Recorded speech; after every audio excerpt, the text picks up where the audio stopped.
बिस्मिल्लाहिर्रहमानिर्रहीम अस्सलाम वालेकुम students, welcome to another video. I hope you are doing well. So आज की इस वीडियो में हम एक्सरसाइज 1.2 को सॉल्व करेंगे।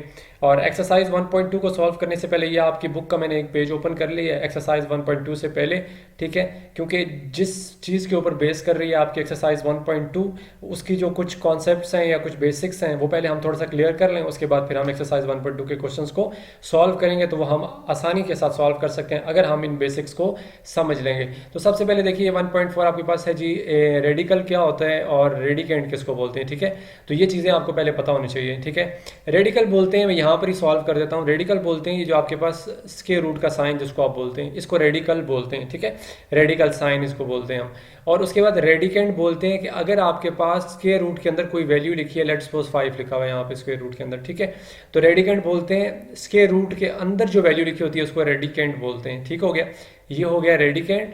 और ये जो स्क्वायर रूट है इसको हम क्या बोलते हैं, रेडिकल, रेडिकल साइन बोलते हैं, ठीक हो गया जी। ये तो कॉन्सेप्ट हो गया हमारा क्लियर। फिर उसके बाद ये स्क्वायर रूट की काफ़ी लेंथी सी डेफिनेशन आपके पास लिखी है, मैं जस्ट आपको ये बता देता हूँ। जिस तरह ये 16 लिखा है, तो जब भी आपने किसी का परफेक्ट स्क्वायर निकालना हो, लेट्स सपोज ये 16 का ही ले लेते हैं, तो 16 का जो परफेक्ट स्क्वायर होता है वो 4 होता है, ठीक है। तो आप हमेशा जब भी स्क्वायर रूट को ख़त्म करते हैं ना, तो साथ में प्लस माइनस लाजमी मेंशन करते हैं, ठीक हो गया। ये याद रखना है आपने, प्लस और माइनस दोनों, यानी कि जब भी आप स्क्वायर रूट ख़त्म करेंगे तो प्लस वाली टर्म भी आएगी और माइनस वाली भी एक टर्म आएगी, ठीक हो गया। तो ये दो आंसर्स आते हैं, एक पॉजिटिव में एक नेगेटिव में। तो ये तो आपका स्क्वायर रूट का कॉन्सेप्ट जो है वो क्लियर हो गया। फिर आगे चलें, तो फिर आपको मैं आगे ये बता देता हूँ। देखिए जी, यहाँ पर जिस तरह ये है जी, ओके। फिर आपके पास इस टाइप के जो रूट्स होते हैं, जिस तरह ये स्क्वायर रूट है, तो इसको आप लिख सकते हैं ऐसे, किसी चीज़ की पावर, यानी कि इसके अंदर कुछ नहीं है वैल्यू, तो 1 तो होगी ना डेफिनेटली, तो 1 एज इट इज़ आएगा। और जो स्क्वायर रूट जब आप इसको एक्सपोनेंशियल फॉर्म में कन्वर्ट करेंगे तो यहाँ 1/2 आ जाएगा, ठीक हो गया। ये स्क्वायर रूट इक्वल होता है 1/2 के। इसी तरह यहाँ पर जिस तरह ये देखें, क्यूब रूट इसको बोलते हैं। अगर ऐसे आपके पास यहाँ पर इसको, यहाँ पर जो वैल्यू लिखी होती है इसको इंडेक्स बोलते हैं, ठीक है। वैसे तो आगे आ जाएगा बट चलें यहाँ पर ही बता देता हूँ, इसको इंडेक्स बोलते हैं। और आप क्या करेंगे, लेट्स सपोज यहाँ पर अंदर 2 लिखा है रेडिकेंड में और बाहर आपके पास इंडेक्स जो है वो 3 लिखा है।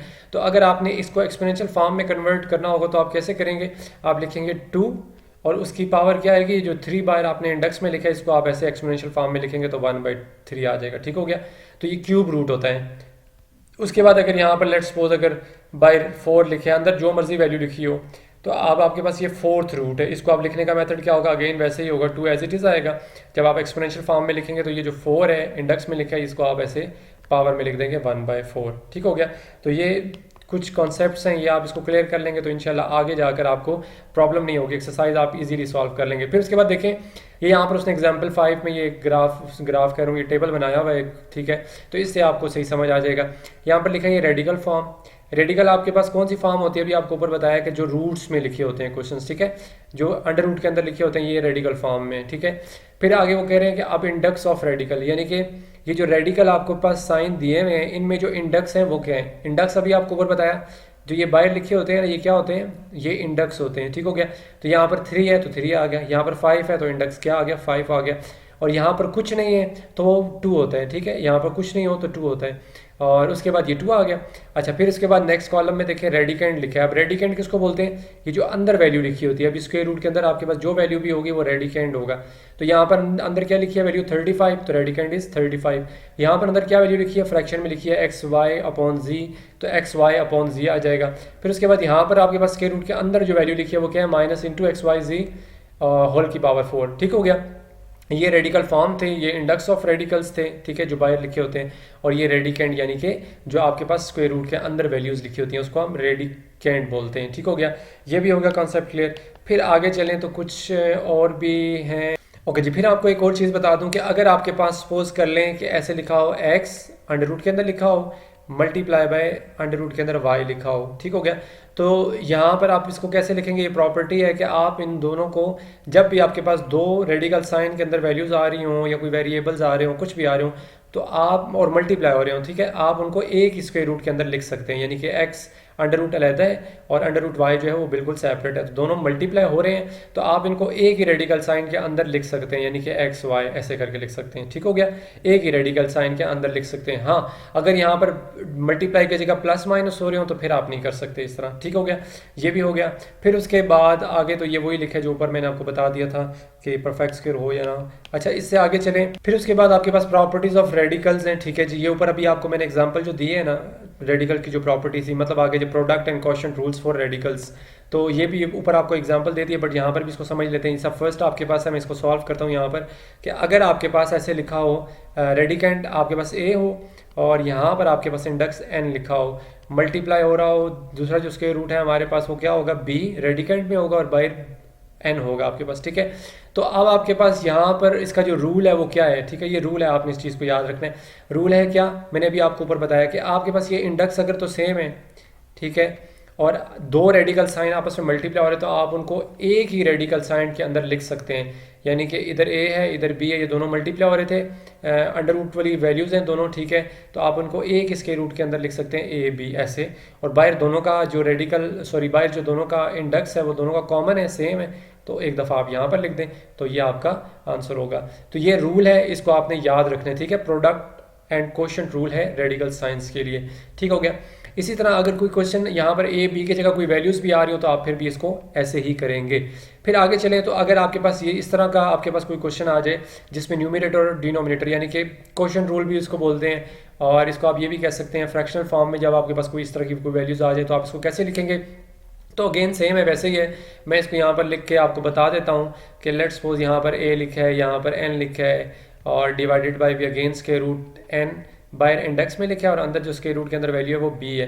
तो जब आपके पास दो नंबर्स या इस तरह फ्रैक्शन फॉर्म में आपके पास कोई दो नंबर डिवाइड हो रहे हो या वेरिएबल्स हैं जो भी हैं, उनके इंडेक्स दोनों के क्या हो, कॉमन हो, सेम हो, तो आप उनको कैसे लिख सकते हैं, आप उनको एक स्क्वायर रूट के अंदर इनको भी लिख सकते हैं, ए बाई बी ऐसे लिखेंगे इकट्ठा, ए बाई बी, और बाहर एक दफ़ा एन लिख देंगे बस।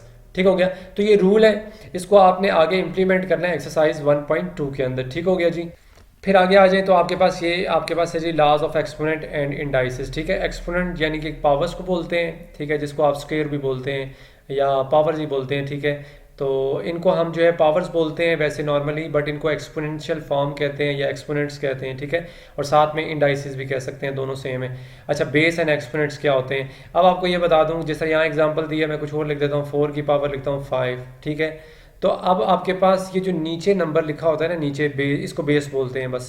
ठीक हो गया, ये याद रख लीजिए, इसको बेस बोलते हैं। और ये जो ऊपर नंबर लिखा होता है इसको क्या बोलते हैं, पावर हम वैसे नॉर्मली बोलते हैं। ठीक है, वैसे इसको हम क्या कहते हैं, एक्सपोनेंशियल फॉर्म तो कंप्लीट को कहते हैं, बट इसको ऊपर जो नंबर लिखा है इसको हम एक्सपोनेंट बोलते हैं। ठीक है, क्या बोलते हैं, एक्सपोनेंट बोलते हैं, पावर भी बोलते हैं और एक्सपोनेंट भी बोलते हैं, और इस कंप्लीट फॉर्म को बोलते हैं एक्सपोनेंशियल फॉर्म। ठीक है, जब भी कोई नंबर इस तरह बेस में लिखा हो और उसके ऊपर कोई पावर हो तो इस कंप्लीट को हम एक्सपोनेंशियल फॉर्म बोलते हैं, जो नीचे नंबर लिखा है इसको बेस बोलते हैं, जो ऊपर पावर में लिखा है उसको एक्सपोनेंट बोलते हैं। सही हो गया। फिर आगे आपके पास जी प्रॉपर्टीज ऑफ क्या है जी, ये एक्सपोनेंट है। सही हो गया, ये इंपॉर्टेंट है, ये आगे आपके क्वेश्चन में ये भी यूज होंगी, तो इसलिए मैं आपको ये भी बता रहा हूँ। प्रॉपर्टीज ऑफ एक्सपोनेंट, इनको आप अच्छे से कर लीजिए, माइंड में रख लीजिए, इसको समझ लीजिए, ताकि आपको किसी किस्म का भी कोई क्वेश्चन ना हो। जब आप क्वेश्चन करेंगे तो इंशाल्लाह आप इसको इजीली सॉल्व कर लेंगे, जो भी इस टाइप के क्वेश्चन होंगे। ठीक है, तो प्रॉपर्टीज ऑफ एक्सपोनेंट क्या है कि अगर आपके पास कोई से दो नंबर, ठीक है, लेट्स सपोज मैं अभी वैसे लिख रहा हूँ, पहले फिर बता देता हूँ। जिस तरह यहाँ पर जो एग्जांपल्स लिखी हैं मैं वो एज इट इज़ वही लिख रहा हूँ। ठीक हो गया, ओके। अच्छा, प्रॉपर्टीज ऑफ एक्सपोनेंट क्या है जी, एक्सपोनेंशियल फॉर्म की जो प्रॉपर्टीज होती हैं, यानी कि कोई भी आपके पास कोई एक्सपोनेंशियल फॉर्म्स हो उसमें क्या प्रॉपर्टीज हो सकती हैं। अब ये आपके पास यहाँ पर प्रोडक्ट रूल यूज होगा। ठीक है, दो नंबर अगर मल्टीप्लाई हो रहे हो, ठीक है, और उनकी दोनों की बेस क्या हो, सेम हो, दो नंबर मल्टीप्लाई हो रहे हो, दोनों की बेस सेम हो, तो पावर्स क्या होती हैं उनकी, फिर ऐड होती हैं। तो बेस को आप एक दफ़ा एज इट इज़ लिख देंगे और उनकी पावर्स को ऐड अप करके लिख देंगे ऐसे करके m+n। ठीक हो गया जी, ये आपके पास प्रोडक्ट रूल था। सही हो गया, प्रोडक्ट रूल था प्रॉपर्टीज ऑफ एक्सपोनेंट में, ये प्रोडक्ट रूल है, इसको याद रखिएगा कि कोई भी आपके पास दो नंबर्स हैं उनकी बेस सेम है, यानी यहाँ पर a और a लिखा है, आपके पास 2 और 2 हो, 3 और 3 हो, 4 और 4 हो, मतलब कुछ भी हो सकता है। ठीक है, और उनकी पावर डिफरेंट हो, जो मर्जी हो, सेम हो, डिफरेंट हो, वट एवर, बट आपने बस इसकी बेस देखनी है, वो सेम होनी चाहिए, तो पावर्स विल बी ऐड, तो पावर्स ऐड हो जाएंगी, तो a की पावर m+n। ये फर्स्ट आपके पास रूल था, प्रोडक्ट रूल, ये मैंने आपको बता दिया। सही हो गया। फिर उसके बाद आपके पास ये नेक्स्ट आता है जी ए की पावर अगर माइनस एन है, ठीक है, ये आपको बता देता हूँ, ये भी आसान सा ही है। अगर ए की पावर ऐसे लिखा है माइनस एन, ठीक हो गया। कोई भी एक्सपोनेंशियल फॉर्म है उसमें जो आपके पास पावर है यानी कि जो एक्सपोनेंट है वो नेगेटिव में है, तो ये रूल है कि आप उसको पॉजिटिव बना सकते हैं। कैसे? आप लिखें 1 डिवाइडेड बाई वो कंप्लीट नंबर जो है विद बेस, उसको नीचे ले जाएं तो पावर पॉजिटिव में चेंज हो जाएगी। ठीक है, आप इसका इस तरह कर सकते हैं। कोई भी क्वेश्चन आए उसमें कोई वैल्यू है, उसके ऊपर पावर नेगेटिव की है, अगर आप उसको पॉजिटिव करना चाहते हैं तो आप उसको क्या करेंगे, डिनोमिनेटर में ले जाएंगे तो वो पॉजिटिव हो जाएगी। सही हो गया। तो ये भी हमारा क्वेश्चन सॉल्व हो गया यहाँ पे, एग्जाम्पल सेकंड वाली भी। फिर उसके बाद एक ये है फिफ्थ वाली है, मैं वैसे आगे सेकंड ये था, चलें खैर चलें यही कर लेते हैं। सेकंड पहले कर लेते हैं। सेकंड में ये जी कि अगर आपके पास एक कोई भी एक्सपोनेंशियल फॉर्म है, ए की पावर एन और नीचे ए की पावर एन, ठीक है, ऊपर एम है, सॉरी नीचे एन है, ठीक है। तो अब आप इसको कैसे सॉल्व करेंगे कि जब भी आपके पास, जिस तरह यहाँ ऊपर बताया था ना कि दो नंबर्स उनकी बेस सेम हो तो पावर ऐड होती है, कब? जब मल्टीप्लिकेशन हो। बट जब आपके पास दो नंबर सेम हो, पावर्स जैसी मर्जी हैं, बट नंबर आपके पास ऊपर नीचे लिखे हैं, फ्रैक्शन की फॉर्म में लिखे हैं, तो आप क्या करोगे, नीचे वाला नंबर को ऊपर लेके आ सकते हैं। कैसे? बेस दोनों की बस सेम होनी चाहिए, तो बेस सेम है, एक दफ़ा ए लिख दिया, अब पावर क्या होंगी, ऊपर वाली तो एज इट इज रहेगी, नीचे वाली ऊपर आकर क्या हो जाएगी, माइनस हो जाएगी। ठीक हो गया। इसको बोलते हैं कोशेंट रूल। सही है, इसको भी आपने याद रख लेना है कि जब भी आपके पास दो नंबर ऊपर नीचे सेम हो, ठीक है, तो आप उसमें क्या कर सकते हैं, नीचे वाली पावर को ऊपर लेके आके माइनस कर सकते हैं। ठीक हो गया जी, ये भी रूल हो गया। फिर उसके बाद ये चौथा वाला रूल कर लेते हैं, ये तो कर लिया थर्ड वाला। फोर्थ रूल है, इसको यहाँ ही सॉल्व कर देता हूँ, सिंपल सही है कि आपके पास कोई नंबर ऐसे लिखा हो, ए की पावर एम है और बाय लिखा हुआ है एन, तो ये रूल है कि आप इन दोनों को क्या कर सकते हैं, मल्टीप्लाई करवा सकते हैं। तो आप लिखेंगे ए की पावर एम एन, ठीक है, ये पावर रूल है। सही हो गया, ए की पावर एम एन। इसकी जगह कुछ भी लिखा हो सकता है, आप ऐसे भी लिखा हो सकता है, 2 की पावर 2 होल की पावर 3, ऐसे लिखा हो सकता है। तो आप इसको क्या कर सकते हैं, ये पावर्स आपस में मल्टीप्लाई कर देंगे, तो ये आंसर क्या आ जाएगा जी, 2 की पावर 2 3 टाइम्स 6, तो ये आंसर आ जाएगा। ठीक हो गया, ये इसकी एग्जांपल भी सॉल्व कर ली। फिर उसके बाद फिफ्थ आपके पास रूल है कि अगर आपके पास ऐसे कुछ लिखा हो, ए बी और होल की पावर एन, कोई भी नंबर हो सकता है, ज़रूरी नहीं, ये तो एग्जांपल के तौर पर जनरली आपको बता रहा हूँ कि यहाँ पर लिखा है ए बी होल की पावर एन, तो आप इसको क्या कर सकते हैं, अलग-अलग करके लिख सकते हैं। ठीक है, दोनों की पावर एन है तो आप अलग-अलग करके लिख सकते हैं, ए की पावर एन डॉट बी की पावर एन। अगर आप इन दोनों को दोबारा सेम मतलब कंबाइन करेंगे तो दोबारा यही बन जाएगा। सही हो गया, तो इनको आप ऐसे लिख सकते हैं। तो ये आप कुछ रूल्स हैं, आपने इनको याद रख लेने हैं। सही हो गया। अच्छा, फिर उसके बाद ऐसे है कि अगर आपके पास ये छठवां रूल है, अब छठवें रूल में क्या लिखा है कि अगर आपके पास कोई नंबर ऐसे लिखा हो, ए डिवाइडेड बाई बी, यानी कि फ्रैक्शन के फॉर्म में लिखा हो और दोनों की होल पावर एन हो, मतलब एन मीन्स के कुछ भी हो सकती है, 1 2 3 4 5 6 कुछ भी हो सकती है। यहाँ तो जनरली आपको बता रहा हूँ कि अगर आपके पास कोई फ्रैक्शन में वैल्यूज लिखी हो और उसकी पावर कोई पावर हो, बस ठीक है, कोई पावर हो, तो आप उसको क्या कर सकते हैं, दोनों को अलग-अलग कर सकते हैं। ए की पावर एन अलग लिख सकते हैं और नीचे बी की पावर एन अलग लिख सकते हैं। सही हो गया। तो ये आपके पास ये क्वोशंट रूल था पावर में, power of a quotient rule. फिर लास्ट आपके पास सेवंथ आपके पास जो प्रॉपर्टी है इसकी, वो ये है कि अगर आपके पास जो रूल है सेवंथ वाला, इसमें यह है कि ए बाई बी और होल की पावर क्या लिखी हो, माइनस एन, तो आप इसको क्या कर सकते हैं, जब भी आपके पास फ्रैक्शन में कोई वैल्यूज हो, फ्रैक्शन में ना भी हो, ये माइनस एन लिखा है, मतलब ये कि बाहर आपके पास जो पावर है वो नेगेटिव है, तो आप उसको पॉजिटिव बनाना चाहते हैं तो अंदर वाली वैल्यूज़ का क्या कर लें, रेसिप्रोकल ले लें, यानी कि उनका उलट कर दें, उनको उलट कर दें, बी ऊपर ले आएँ और ए को नीचे ले जाएं, तो बाहर की जो पावर है वो क्या हो जाएगी, पॉजिटिव हो जाएगी। तो इसकी जगह कुछ भी हो, 2 3 4 5 6, तो आप उसको करेंगे तो वैसे ही सॉल्व होगा। ठीक है, बस पावर नेगेटिव हो तो आप क्या करेंगे, न्यूमरेटर और डिनोमिनेटर को क्या करेंगे, उलट कर देंगे, उनका रेसिप्रोकल ले लेंगे, तो रेसिप्रोकल लेंगे तो बाहर जो पावर है वो क्या हो जाएगी, पॉजिटिव हो जाएगी। तो ये कुछ रूल थे, कुछ प्रॉपर्टीज़ थी, मैंने आपको सारी समझा दी हैं। ठीक है, आई होप कि आपको समझ आ गई होगी। ठीक है, अगर फिर भी कोई क्वेश्चन हो then you can ask in comment box section. So अब हम चलते हैं एक्सरसाइज 1.2 की तरफ और उसको सॉल्व करते हैं और सीखते हैं। ठीक है जी, तो ये आ जाए जी, एक्सरसाइज 1.2 आ गई। सही है, क्वेश्चन नंबर 1 है हमारे पास जी, इसको पढ़ लेते हैं पहले। By using the property of product and quotient rule for radicals write each expression as a single radical and simplify. Okay जी, अब आपने इन क्वेश्चन को जस्ट सिंप्लीफाई करना है और जो प्रॉपर्टीज़ अभी आपको मैंने बताई हैं, ठीक है, जो अभी हमने प्रॉपर्टीज़ ऊपर सीखी हैं, आपने उनके अकॉर्डिंग इनको सॉल्व करना है। ठीक है, वो जो प्रोडक्ट एंड क्वोशंट रूल अभी हमने रेडिकल साइंस के जो है वो भी ऊपर प्रॉपर्टीज़ पढ़ी थी, वो सब की सब यहाँ पर अब हम इम्प्लीमेंट करेंगे। अब फर्स्ट क्वेश्चन है आपके पास, यहाँ लिख लेते हैं सबसे पहले सोल्यूशन। ठीक हो गया जी, फर्स्ट हमारे पास क्वेश्चन क्या है जी, ये है जी 3√6 मल्टीप्लाई बाय 3 इंडेक्स में और 6। ओके जी। अब हमने ऊपर अभी प्रॉपर्टी एक सीखी थी, वो ये थी कि जब भी दो रेडिकल साइंस आपस में मल्टीप्लाई हो रहे हो और उन दोनों के जो इंडेक्स हैं वो क्या हो, कॉमन हो या सेम हो, ठीक है, तो हम उनको एक ही रेडिकल साइन के अंडर लिख सकते हैं। ठीक हो गया जी। तो आप इसको कैसे लिख सकते हैं, 6 मल्टीप्लाई बाय 6 और बाहर आप क्या लिखेंगे, 3 इंडेक्स में। ठीक हो गया। अब आप इसको अगर सॉल्व करें तो ये बन जाएगा इंडेक्स में 3 एज इट इज़ आएगा और 6 इंटू 6 दैट इज़ 36। तो ये हमारा क्वेश्चन जो है वो सॉल्व हो गया। अब इसको आगे फर्दर सॉल्व नहीं करना आपने। क्यों नहीं करना, क्योंकि क्वेश्चन में देखिए उन्होंने लिखा है कि write each expression as a single radical and simplify. Simplify तो आपने करना है, ठीक हो गया, सिंप्लीफाई आपने करना है, बट आपने सिंगल रेडिकल में लिखना है। यहाँ पर देखिए कितने रेडिकल थे, 2। अब हमने सिंगल रेडिकल में कन्वर्ट कर दिया, यानी कि अब एक ही रेडिकल रह गया, तो आपने सिंगल रेडिकल फॉर्म में कन्वर्ट करना है। सही हो गया। तो ये फर्स्ट हो गया। अब आप सेकंड को यहाँ पर सॉल्व कर लेते हैं। ठीक है, ये लिख देता हूँ मैं सेकंड, और सेकंड का जो सोल्यूशन है वो क्या होगा, यहाँ पर पहले सॉल्व करते हैं, क्वेश्चन लिख लेते हैं पहले। 5√4 मल्टीप्लाई बाय, या क्या आ जाएगा 8 और बाय यहाँ 5। ओके। अब आप इसको सॉल्व करें तो देखिए यहाँ पर भी अगेन दो रेडिकल साइन है और दोनों के साथ जो आपके पास इंडेक्स है वो क्या है, सेम है, कॉमन है, 5 है। तो आप इसको एक ही स्क्वायर रूट के अंदर लिख सकते हैं। तो क्या करेंगे, अंदर वाली वैल्यूज यानी कि जो रेडिकल है वो आपस में मल्टीप्लाई हो जाएंगे। 4 मल्टीप्लाई बाय 8 और बाहर जो है आपके पास क्या आ जाएगा इंडेक्स में 5। तो अब आप इसको सॉल्व करें फर्दर, सिंगल रेडिकल साइन में ये कन्वर्ट हो रहे हैं, तो 4 मल्टीप्लाई बाय 8 क्या होगा, 32। तो ये आपका रिक्वायर्ड आंसर है। ठीक हो गया, ये सिंगल रेडिकल फॉर्म में कन्वर्ट हो गया। फिर उसके बाद अगर आप यहाँ पहले लाइन लगा देते हैं और ताकि यहाँ पर ये पता चल जाए आपको एंड हो गया। अच्छा, उसके बाद अगर आप थर्ड इसका जो पार्ट है उसको अगर आप सॉल्व कर लें, उसका सोल्यूशन हम यहाँ पहले लिख लेते हैं।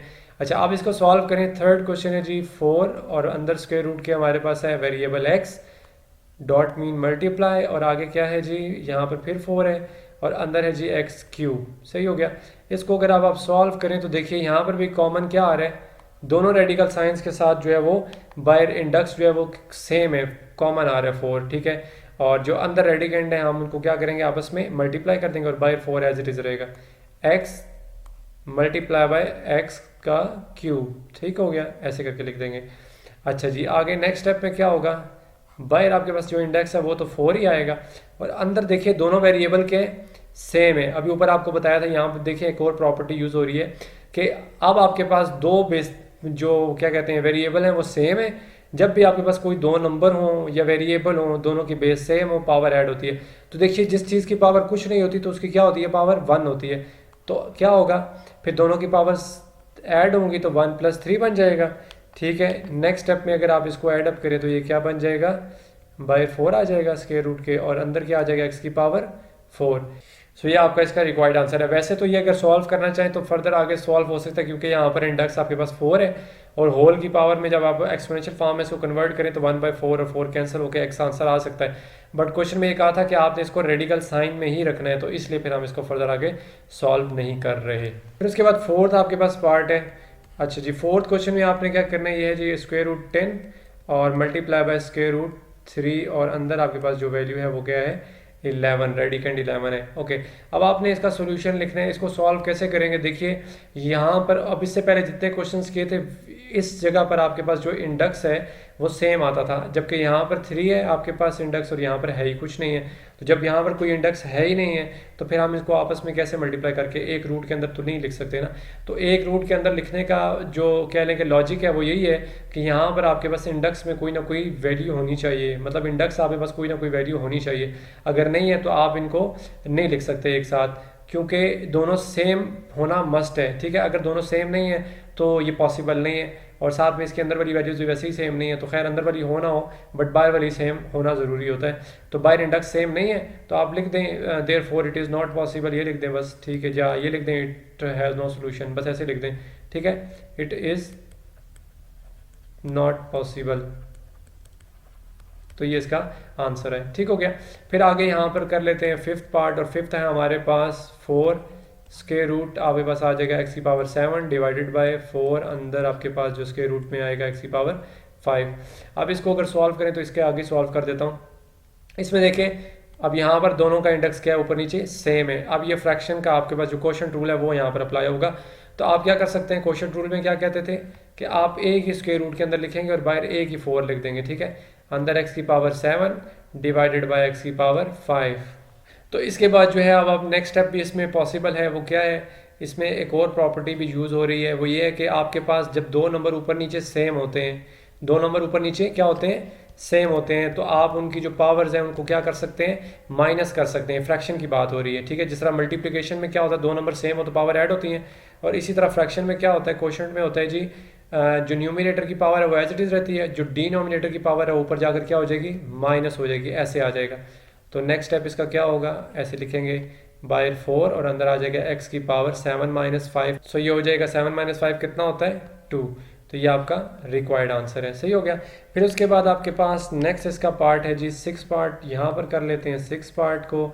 और 6 पार्ट है आपके पास स्क्वायर रूट बाय इंडेक्स में आपके पास 3 है, और अंदर आपके पास जो वैल्यू है वो है 5000 डिवाइडेड बाय यहाँ पर है जी स्क्वायर रूट के बाय इंडेक्स में 3 और नीचे 5।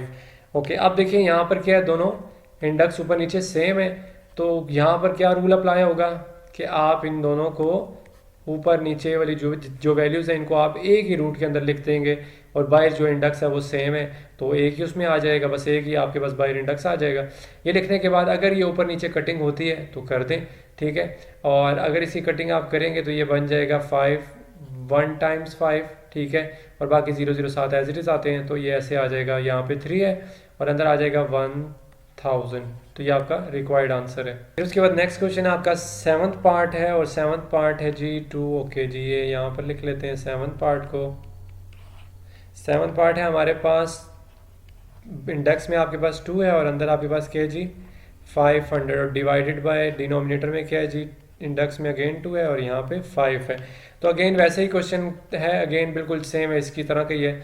तो इसको आप क्या करेंगे, एक ही आप स्क्वायर रूट में लिख दें और बाहर आ जाएगा 2, और अंदर आपके पास जो वैल्यूज़ हैं वो क्या आ जाएंगी 5, ओहो 1000 नहीं आता, 500 है, और divided by 5 is equal to, again यहाँ पर आप बाहर इंडेक्स में 2 ही लिखेंगे, और ये 5 और 500 अगर आप इसको कटिंग करें, यहाँ कर देता हूँ मैं कटिंग अलहदा से, ये 500 है, मैंने 100 लिख दिया, तो 5 1 टाइम्स 5 5 1 टाइम्स 5 एंड 0 0 100 आ जाता है, ठीक है।